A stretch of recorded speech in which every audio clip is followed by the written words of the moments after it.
Today, NFL legend Brett Favre announced that he was recently diagnosed with Parkinson's disease. Dr. Pyle Coley joins us now. So first and foremost, what is Parkinson's disease? Break it down. Yeah, Parkinson's is an adult onset disease. So usually don't get it in kids, but it's a degenerative disease where the neurons in our brain that process our movement centers, sometimes our mood, these are called dopaminergic neurons. They actually start to break down.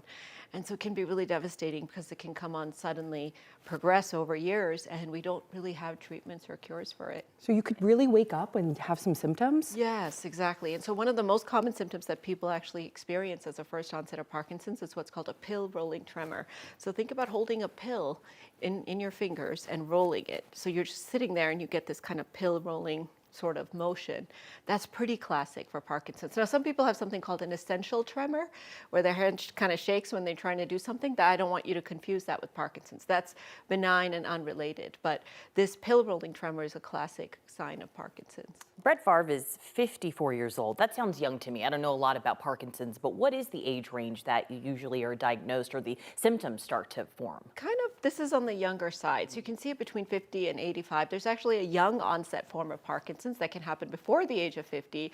If you're diagnosed after 50, your Parkinson's tends to be more rapidly progressive in terms of that. And with causes, we don't really know what causes Parkinson's. We're starting to learn a lot. We know there's genetic tendencies, so it tends to run in families. We know men can have it more than women.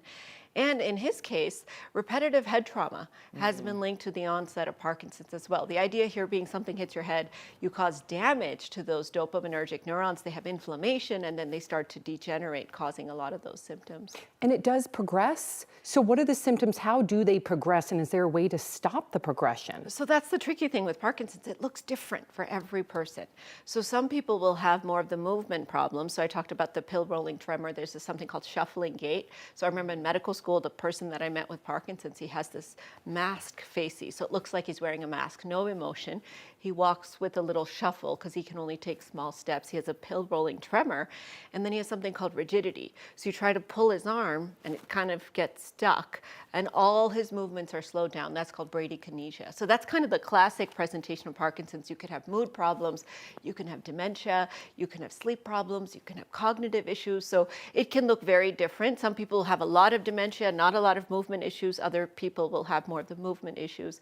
So it looks very different for every person. And obviously no cure, but is this something that Brett Favre essentially is going to have to deal with for the rest of his life? It is. So we just kind of treat the symptoms. So now it's a problem with the dopamine neurons, so we give you back dopamine. Carbidopa, levodopa is the most common treatment, and we try to prevent further degeneration. In his particular case, I would be really interested to know whether or not this is CTE, chronic traumatic encephalopathy, which can present with Parkinsonian type symptoms.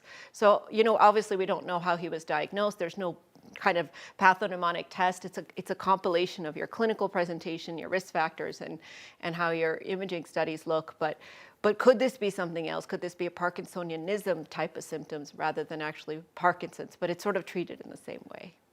Sad. It really is. Such a surprise to get that news It today. is. I know. Dr. Coley, thank you.